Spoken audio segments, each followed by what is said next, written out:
overview of this count? And for people who don't know what y'all do every year, remind what this count is and why it's important. Okay, all right.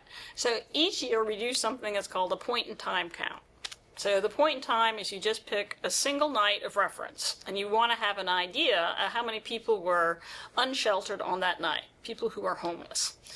So it's not an easy task to do because we have a big rural county, and our mission is here in the midst of a number of neighborhoods of deep need, that is neighborhoods of concentrated poverty. So within those localized neighborhoods, we have people who are experiencing homelessness. And so that's local to us, but that's just one locality in Anderson County. There are people experiencing homelessness all across the county. So we do have partners.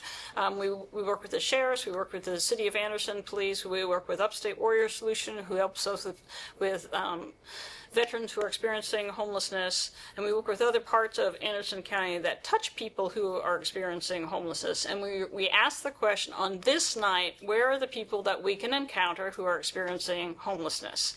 And every single county in every single state across the nation does the same thing. And so it might not be true that this number really reflects locally, but it's a trend. So I would have done the same thing last year and the year before and so forth, like everybody else. At the national level, they can see across all the counties, all the states, all together, what's the trend. So it helps them understand the trends in homelessness, even if it doesn't necessarily represent, in our particular county, the total number of people experiencing homelessness. Now here at the Mission, we operate what's called a day shelter, which means at the first light of the day, people have some place to go. So we're open Monday through Saturday. People can come in and get their hygiene needs taken care of. They can use a bathroom. They can get fed. We serve as a place that people can use as a phone number. They can also use as a mailing address. So if they're trying to get a job, they can use this phone number for an employer.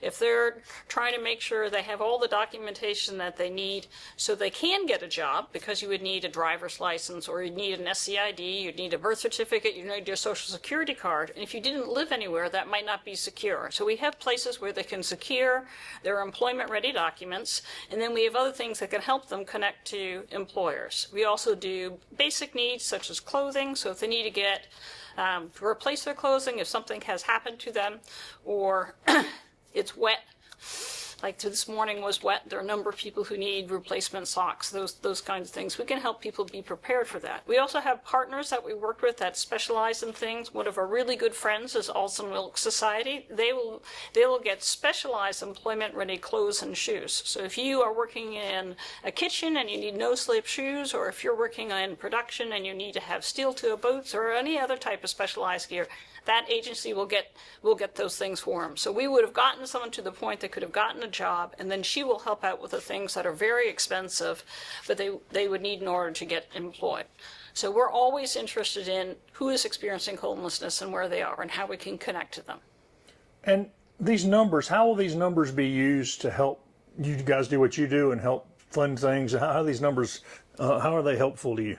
So they're only remotely helpful because what they do is they talk about the trends in homelessness. So it takes several months for them to compile all this. Again, it's for every county and every state all across the nation. That is a lot of information all at once for them to process. They compile it and they put a report together for Congress, and they tell Congress, compared to last year, 18% more people were experiencing homelessness. Congress is responsible for the budget, and so that happens to be a budget line. So it tells them the trend what the nation experiencing homelessness. So at some level, it tells them how many pennies to put in the pot. So if they had 100 pennies last year, they're going to need 18 more pennies this year. And that eventually could trickle down to us, but it's not one-to-one. It's not anything like that. But it is a sense of the state of the nation with regard to homelessness, and so that gets reported formally to Congress.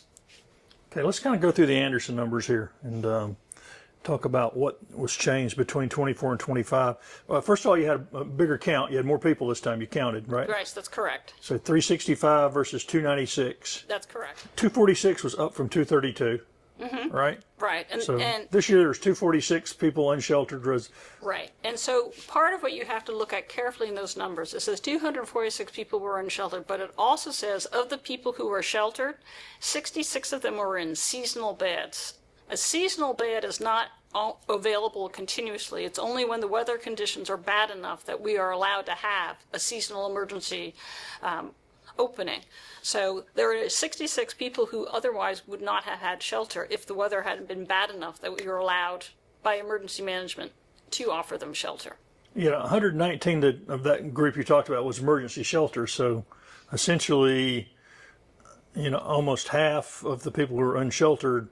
We're in seasonal beds. Yeah, so if it's too hot or too cold or something, right. Otherwise they don't have anywhere to live. Otherwise they have no place to, and they have no expectation on Monday that they'll also have a bed on Tuesday.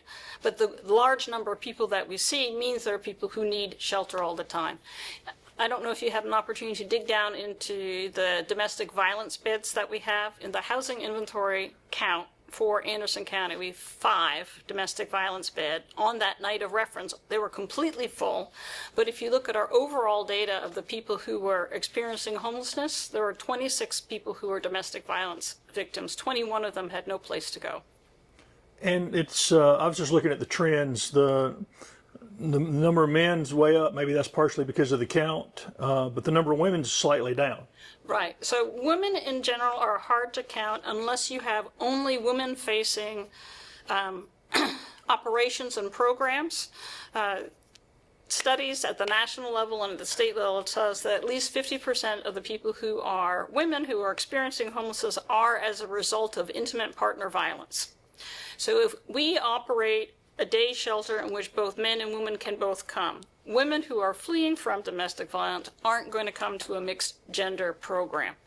So we do have a couple of partner agencies that see a limited subset because they do run programs that are women facing and women only, and so they get an opportunity to see that. One of our particular partner agencies is that younger women, so it's only a small portion of the people experiencing homelessness as a result of intimate partner violence. And then we've got the group of, does that play into the people with children? Because that number is also down. Yeah, so families with children, there are a couple of things that happen to families with children. So if you have children and you're homeless, you are served by a group called McKinney-Vento Liaisons. So McKinney-Vento is a program that Congress set up, which answers a simple question is, well, if an address tells you which public school you attend, what public school are you allowed to attend if you have no address and you're a school-aged child? So the McKinney-Vento legislation addressed that need, and each of the school districts in Anderson County, the 5, has McKinney-Vento liaisons, and they track families with children, with school-aged children, and they provide services for them. So we have a large number of families, and we have a large number of school-aged children experiencing homelessness. Those are a different set of numbers, and the point-in-time count simply doesn't account for them. So what you have to have in order to be in the point-in-time count, if you're a family with children, is typically you have children who are younger than school age. So it's a really relatively small slice of people that you would end up in that, because otherwise the families would be accounted for through the McKinney-Vento liaisons. One of the things that struck me was, and explain if I'm getting these numbers out of, but the chronically homeless number skyrocketed. It went from 44 to 151. Yes, so what that means is we have someone who is continuing to be homeless, that we can't resolve that situation in a relatively long period of time. So we have interacted with people who have complex unmet needs. For example, many of the people who are in that category are older than 50 and they're not yet 65. So they've earned enough money to get Social Security, but they're not old enough to get it yet. And so typically they're super frustrated because they're good at something. They might be good at painting, like really good at painting, and they've done it ever since they were in their late teens, early 20s, but at 50 their body starts to slow down, so they just can't paint enough of anything, whether it's inside or outside of houses, whether it's fences, whether it's any particular specialized type of painting. Their body just doesn't do it as quickly, so they don't get called for the jobs that they're actually really well qualified for because it takes them longer to do that. Someone wants to quickly get through a job, they're going to call somebody else. So they're good at something, they still do it, but it's not enough to keep them in housing. And so in our county, the rental costs have continued to go up But if you're that person who's a skilled worker who can't work as many hours, you're earning less money per month, but the rent's going up per month. And so that's really hard to resolve, and it's frustrating. And particularly to tell an older adult who's got these work skills that, well, this is a time when you apply for disability. Well, they're offended that you would call them disabled. They don't feel disabled. They're just a little slow, right? They just need to stretch out maybe a little bit more and they'll be fine. No, you're not going to be fine. You're going to be older tomorrow than you are today. This trend is going to go on. So they don't like that solution. And then applying for disability takes a really long time. South Carolina is one of the states that has the longest amount of time before your initial determination comes back. So you can spend 2 years in the disability process. And this is someone who still can't work enough to keep them housed in the process where they're applying for disability, which they're not super happy about applying for anywhere. So I have a big group of people that I don't have a good solution for in a short amount of time. So we're working with them and trying to get them stabilized, but I don't have my long-term solution in place for them, and how I go down that path takes me more than 2 years. So you see that people stay unhoused for a longer period of time, so it makes them chronically homeless. And you're providing some context here, but the actual count really doesn't take into consideration the cost of housing and all these. They're just getting raw numbers, right? Right, it's just raw numbers. Okay. The other number that didn't jump nearly as much, but the disabling conditions rose also this year? Correct. Because again, that's the demographic that we've been working with, because we know there's a pathway forward for them, even with a longer pathway forward for them. So we've had a lot of dialogue around that. We've also had a lot of community partners that have been helping us. We've got more health partners working with us. One of our goals, if someone has a chronic health condition, which could be called a disability, is, well, if you have chronic health condition, then you probably have a prescription you filled every single month. So we've got some prescription partners. Well Vista helps out with those. If you're uninsured and you need, again, prescriptions every month, they can help you out with that. Anderson Free Clinic now works with us every week. And then we have the Department of Public Health, and now has their community engagement van, which they were kind enough to partner with us on. So we have more opportunities for people to interact with medical teams, and so we're more likely to know that someone has a disability because we're working on a pathway to connect them with community resources. And the number of veterans more than doubled as well. I mean, the numbers are... Some of that is just because Upstate Warrior Solution does a great job, and now they're doing a better job. We talked about ages a little bit earlier. The 25 to 34 group was down a little bit. Yes, because most of the folks that we're seeing, and especially the folks we're seeing who are newly homeless, are people who are in that kind of 50 to not yet Social Security demographic. So they're not old, but they don't feel like they're old, but they are kind of old. Their body feels old, but you don't feel old. Well, that 55 to 64 was the one that showed the significant jump, that, like you said.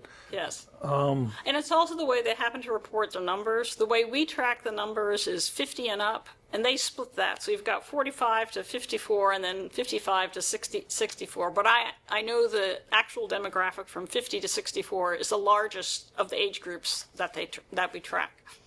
And one of the other things this tracks is the main barriers to finding stable housing. Yep. And the number one seems to be physical or mental health challenges. Yes, and I would tell you as a data person, my husband would echo that as well. A survey question that says "or" should be split into 2 questions. Right, you should differentiate between, is it physical health or mental health? But as I said, because these are people with a disability, I'm telling you, it's predominantly a physical health issue. But it's easier, at least there are more resources for people with just physical health problems than mental health problems, correct? Right. They just might be irritated all the time, which is not a mental health condition, but trauma, stress, and trauma, right? Because it's a frustrating situation to be in. So that's trauma that it would be good to have behavioral health support for. But really, I'd like to have housing so you could then resolve your trauma from being homeless. It's not a lot of fun to be homeless. It's not a good experience. And the next category that was second highest was financial challenges. Right. I mean, that's just people can't make enough money even if they're working to afford housing. Right. And I guess that's still a factor of the housing cost here. Some of that's a housing cost, but generally what happens is if someone loses a job, so maybe it's something that's a little bit more seasonal, they kind of panic and they get the next job available. And so jobs that are easy to get tend to be jobs that don't pay you a lot. So we've worked harder this year, and we're going to continue to work harder this year to connect people with Tri-County Tech, which has fabulous programs. They've got work readiness programs, and they've been great. They've been coming to the mission and connecting with people. So for a short amount of time, in say 12 weeks or 16 weeks, I can get you a credential, and you can earn a lot more money. I want you to do that. The student support system over at Tri-County is terrific. I mean, everybody there will bend over backwards to come up with a plan so that someone could get to that next step. So that it's not just that they're employed at a better wage job. That's complicated to navigate if you don't have housing, and it's complicated to navigate while you're already working. But I think this is a partnership that's really going to benefit people so they can break through that financial barrier. And then it drops off pretty significantly there, but the next one, this significant number is criminal history. People can't find work because they've got... Right. So there's somebody who might have done something in their youth, and South Carolina is a state that carries that on your record forever. We do have some partnerships with that, but that you're going to have to specifically work people through a particular pipeline to do it. So it's just a little bit more cumbersome, and anything that's an extra step tends to be hard for people. Right? You're not already in secure housing. You're not calmly considering this. You're really desperately trying to resolve your situation. So any kind of barrier just makes that complicated, and in some cases excruciatingly frustrating. We've got great partners. Goodwill does 3 things in partnerships with us to help people get jobs. They're great. SE Works also comes here to the mission. They're terrific as well. Their case managers do a great job. If someone's got an individual barrier, they'll work on that. Voc Rehab does the same thing. They work people through barriers as well. Voc Rehab is going to come up with a long-term plan. Well, a long-term plan takes time. So sometimes people will take a job and they'll try to work it, but if it's a job that'll accept you because you do have a criminal history, maybe it's a job that doesn't pay all that well. So they get caught up in that whole cycle that I can work, but I'm not earning a lot. But now if I'm working, it's hard for me to go to my appointments to get me out of the situation that I am. So any extra thing makes it harder for people to completely resolve their situation. Your comment about the criminal history causing issues, what we have found in talking to both the county detention and city detention is that the number of people that are experiencing homelessness that have criminal backgrounds are relatively small. The county will tell you 3%. The city will tell you about 6.5%. Chief Stewart will tell you 12.2% or something like that of the arrests that are made in the city are folks that have no address. So it's not a big number, and it's not a big population, which is a kind of a myth buster kind of thing, because most people just immediately associate someone that's homeless must be criminal, but that really is not the case. I'm not saying that there aren't guys that are. It's just a small percentage, like you said earlier. Percentage. And that kind of leads into what you said. Most people are saying the number of people who had lived somewhere else in the past 3 years, 78. All right. So in terms of living someplace else, we have people who have relatives in Georgia. So if your housing doesn't work out here in Anderson, or your job doesn't work out here in Anderson, you might go stay with your crazy uncle because he's not so crazy because he's got a place for you to be. Well, then you live with him for a while, and he is your crazy uncle, and that's just not going to work out for you long term. So we find people will go locally. You might go all the way to Abbeville.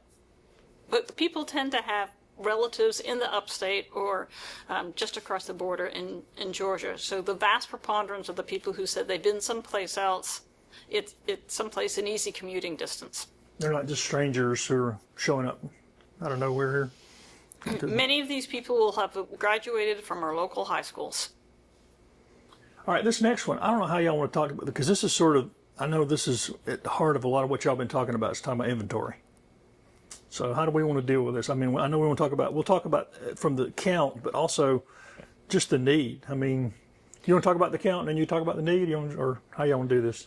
So the need is a real number, but it's a finite number. And what we find overwhelmingly in Anderson County, if you tell Anderson County there's a need and you're specific about it, we have the local resources to do something about it.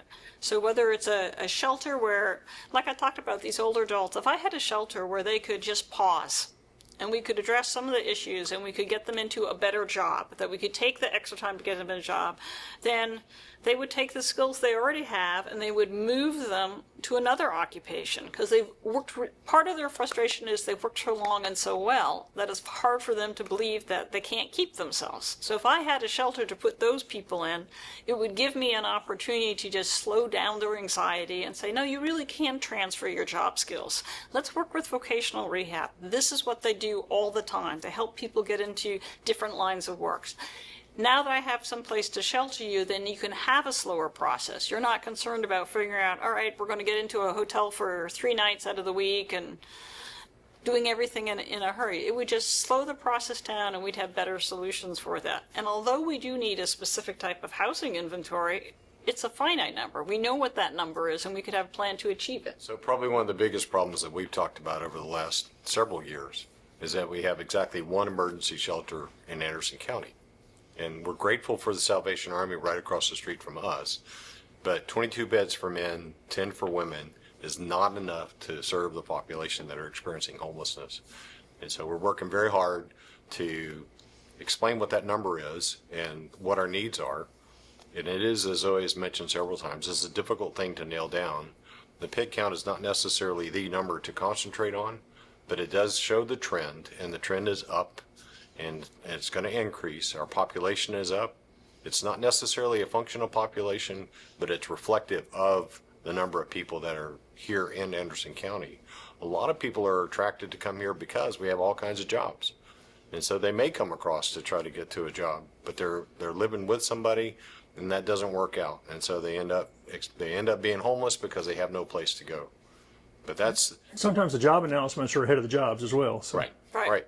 And so, and now they're coming here, they're looking for places they think they can afford, and it doesn't work out that way. You know, that job, that per hour wage looked really great until they did the rest of the math. Now I got to pay health insurance, I got to pay insurance on my car and so forth. And probably one of the biggest things we see is that people have to come up with all that money up front. People that are renting say you have to have 3 times the income to rent here. And so, you know, and the rental house at $1,200 means I've got to prove to you that I have $3,600 a month in income. And if I can't prove that, we'll see the next customer, because I got somebody else waiting for that apartment. And I'm not going to wait on you to figure that out or get your first paycheck. And so where do you go in that time period?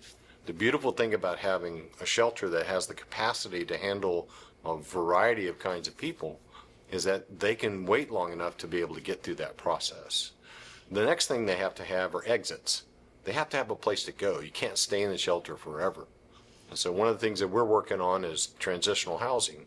That's a big deal to us. You know, we want to be able to have space for people that would really, they don't need 3 weeks. They need 3 months. They need 6 months. It may even be a year in some cases, because it's complicated to sort all these things out. And so we want to be able to build transitional housing that people can move into. And then lastly, we want to build affordable housing. You know, we've been blessed by the county, you know, donating properties. And the next step on that is to actually turn that into affordable housing. And when I say affordable housing, I'm talking about people that are at the 30% AMI and below, which, you know, they don't do well in the purchasing housing market because they don't have the vehicles to get there, meaning the financial instruments to be able to get there. They don't have the history to get there. But they're the guys that you want working in your restaurant. They're the guys that you want working in your store, but they can't afford a place to rent, even though the mortgage would actually be less than the rent, and then they would have home ownership and so forth. So we're not going to make a huge splash in that, but 24 properties is a great place to start. We work very closely with Habitat for Humanity. They have some amazing floor plans and very economical houses to construct. So when we start with a free piece of property, then that's a blessing. And so we're really looking forward to being able to break ground and actually get some housing available to people to purchase so that they can move into home ownership and have a legacy for their family. But rewinding a little bit, a starting point needs to be more shelter beds. I mean, Spartanburg has triple the number Anderson has. Yep. Oconee has more beds than Anderson has. I mean, I'm not Oconee. I'm sorry. Pickens has more beds than Anderson has. That doesn't seem to make a lot of sense. Right. Yeah, shelter beds is where we have to start. It's if we look at you look at the numbers nationally, you look at the numbers locally, you see it going way up. And our shelter beds have been flatlined for years. And so it's just something that we've been trying to increase awareness. We've been trying to help people understand why you're seeing more people experiencing homelessness. The numbers are going up, and we systemically have to be able to react to that and be able to provide a place so that people can shelter. What has to happen to get more shelter beds? What has to happen to get more shelter beds is just a money thing to begin with. It's stupid expensive to build right now, but it's more than money. You know, if it was only money, I feel like we could do something about it. But it is experience in handling people that are experiencing homelessness and doing it in a way that allows people to have dignity. It is an embarrassing place to be. We find that a lot of people won't admit they're homeless. They're living in a hotel. When you ask them what's your address, they say, well, can't really give you an address. So it's a shameful, disgraceful place to be. Our society shuns people. If you tag that name homeless on them, it puts them down, and so that's very difficult. So you not only need to build the shelter, but you need to have somebody that has the capacity to love people and show the kindness that will help them make better decisions and move forward faster. So you need experience, and you need a place for them to be. Are you seeing any progress towards more beds? And we're hopeful. I don't know if I can say anything on this video, but we are really hopeful that we're going to have some momentum in the right direction on that. So one of a consistent demographic that we see is people who have been caregivers within their own family. So they might have been a caregiver for their spouse, or they might have been a caregiver for a parent. So one of our older adults, he's in his 60s, he has Social Security. He is somebody who's from the mill lineage. So he worked at the mill, but that pension from the mill never came through, right? So he had money taken out of his check, so it looks artificially low because it was going to be in this pension he was getting, and the pension was never realized. He lived with his mother for years. He was her caregiver. She died. The two of them together could afford an apartment. He on his own cannot. And then many people who are in that situation don't plan for the day after the person they're caring for dies. They may not have burial plans. They may not have life insurance. If they have it, they may not have enough of it because they really hadn't thought about how much it costs to bury someone. And they also may get caught up in wanting to do it well. So they spend a lot of money respectfully and appropriately for a celebration of life. But they themselves don't have enough resources to transition to living on their own. And typically they've been in a caregiving situation for many years, so it sneaks up on them, and so they don't have a good particular plan for that. They're really focused, tunnel vision focus on the person that they're caregiving with, and because of that, because of grieving, it's hard for them to have a next step, that it takes a long time to interact with them. Our care coordinator does a terrific job in talking to people and setting them aside, and she can really help people start visioning what their next step may be, and then there's a resolution for that. Typically, it's reunification with family. It might be in Anderson, it might be someplace else, but they're just not thinking clearly of what their next step should be, and then they are using far fewer financial resources to solve their housing situation than they did when they were taking care of somebody. Sometimes the caregiver is the one who's on the lease for the apartment. When they die, they're not allowed to take it over, and sometimes if it's two generations up, if it's a grandparent or it's a great uncle or something like that, there are other people who inherit the property that they've been living in and performing the caregiving, and they don't have adequate resources, and they don't have a particular plan in their grieving situation.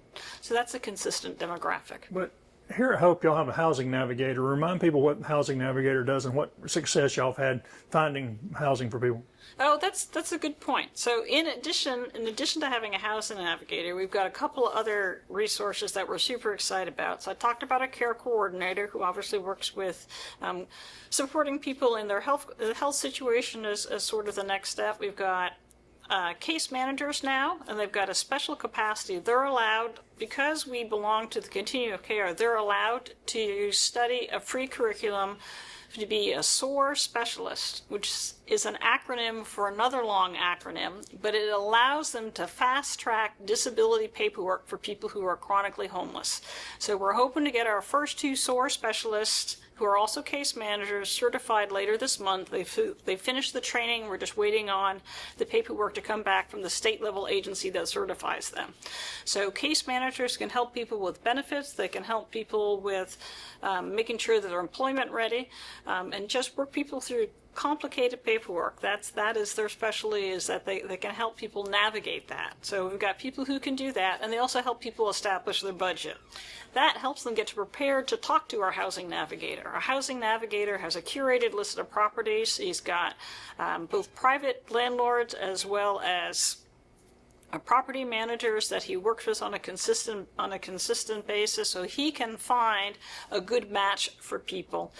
Likewise, he helps people get connected to public housing. So between last year and this year, we're about to do another quarter, so I don't have my current numbers, but we have helped house over 400 people, get them into stable housing. This is a process that takes time, because if you take the first rental available when you need it, it's not necessarily a good economic choice. So the housing navigator, in conjunction with the case managers, are able to help people establish a stable plan instead of an immediate opportunity that may not turn out to be the best opportunity. So the number 400 is a big number. So it's not like we have 400 sets of keys here and we move people in. The term navigation is really important. You know, what most people need is just to point them in the right direction. And because you can't just Google, I need a house.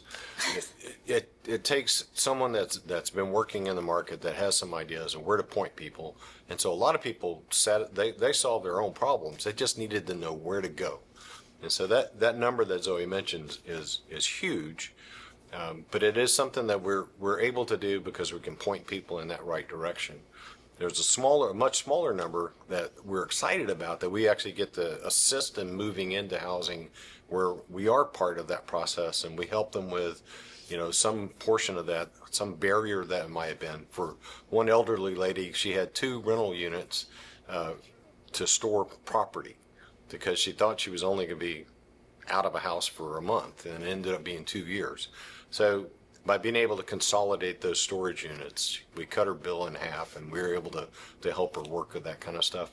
So those are more intense. And then we get to do housing dedication. So you see the posters that we love to be able to do, is to be able to help somebody move in and go and dedicate that house. Stole that idea from Habitat for Humanity, I'm not going to lie. But it's a beautiful thing to be able to go and pray with somebody, give them a study Bible, give them a nice painting that Shay, our wonderful artist, did. But we go in there and we just show them the support and the love that they need so they can move on to that next step. Without programs like that, the work y'all do and the work your partners do, where would people who had no place to live be? I mean, what would the situation be? Well, I think they would just continue to struggle to find places. They would be doubling up and tripling up, and Living in their cars. we know lots of people living in cars these days. Sharing hotel rooms. We know of somebody that's definitely not mentioning name, but was talking with her yesterday. Rented a U-Haul and staying in the U-Haul. So those kinds of things happen, and they're completely under the radar. They're not going to wave a flag and say, "Here I am, come find me." We know several people. Probably the living in the cars probably happens a whole lot more often than we have any idea. Law enforcement doesn't track that. They don't keep any records of that. I think the officers themselves are aware, but they're not tasked to do anything about that. I'm not suggesting they should. It's just that it happens a lot. If somebody's watching this and they're thinking, okay, what can we do to help? How can they help the situation? So you can help Hope Missions for sure. We have basically 3 big ways that I always ask for. Financially, you can support us. Case managers, we really want to be able to take them right now from part-time to full-time. We'd love to be able to do that. It's a ton of work to be able to do that. So we have a lot of that operational cost that we bear, and we do that with donations. It's always writing grants, trying to get that piece that together. So that's a big deal. In-kind donations are wonderful. All the food and everything else that we do here, we give away clothing. All those things are great to be able to do that. My wife's superpower is just to show up. The volunteers are fantastic. It does a couple of things. One is it helps us out with the daily task, but the other is that it gives you better insight into those that we're serving. It is not the stereotypical thing. And most times volunteers walk away from here going, I had no idea. And then the last thing I would tell you is that we want you to pray. So please pray for this. We really know that as those that follow Christ, this is our calling. This is what we should be doing, and we need your prayers and your support with that. So we would love for you to do that. One last thing about numbers. The barriers for people to go from being unhoused to housed stably one time ranges between $300 and $3,000. If you have the capacity to write a check for $3,000, you're getting at least one person stably housed forever. That's all they need. It's a one-time barrier. We ran the numbers for our first year. On average, it's less than $900 to get someone stably housed and stay housed. Even in this market, using our curated set of rentals and working with people and navigating them and helping them get connected to resources that were available to them, they simply weren't aware of them. So it's a relatively small amount of money that we need one time to help people go over a limited barrier. Sometimes it's an administrative barrier. Sometimes it is, as Dave was talking about earlier, it's a deposit that you got to get in there. So you might be on the list for low-income senior housing for 2 years, and they call you up and say, good news, you're up next. You can get into this apartment. When you get there, your rent's going to be $291 a month. You think that's great because it fits your income, but you need $1,000 to get into that $291 rental accommodation where you can stay for the rest of your life. But I got to get you there first. And if you're excited about paying only $291 a month, you probably don't have $1,000 in savings. So it's a one-time cost. And in general, when people move into housing, they have all these costs at once, whether they have to buy things for that particular configuration of an apartment. If you outfit a kitchen, it takes a bunch of stuff. So it isn't just the cost of the apartment rent. It's actually being able to use your apartment. You have some place to sleep. You're able to use the bathroom. You're able to use the kitchen. I want you to use the kitchen because then you can cook at home. But it takes money to make sure that the kitchen is available. So yes, money is something that is important, but it's not frivolous money. It's really intentional, specific money. As Dave talked about our case managers as well as our housing navigator, it pays for really specific skill sets to do something that's incredibly beneficial to our economy. Because if I have my employees stably housed, they stay in their job. They're healthier. They don't take as many days off. So we want to keep the folks who are employed, and we want them housed stably and healthfully.